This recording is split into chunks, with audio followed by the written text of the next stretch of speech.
కీర్తనలు 147వ కీర్తన 3వ వచనాన్ని చదువుకుందాం. కీర్తనలు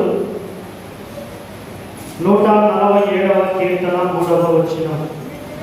గుండె చెదిరిన వారిని ఆయన బాగు చేయువాడు, వారి గాయములు కట్టువాడు. చదవబడిన వాక్యము దేవుడు దీవించి ఆశీర్వదించును గాక.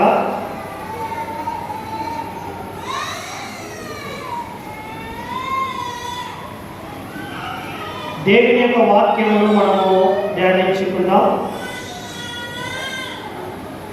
ఇంతవరకు పాటల ద్వారా దేవుని మహిమపరిచినందుకు దేవుని వందనాలు. ఈరోజు మనము నేర్చుకునబోయే అంశం ఏదనగా దేవుడు బాగు చేయు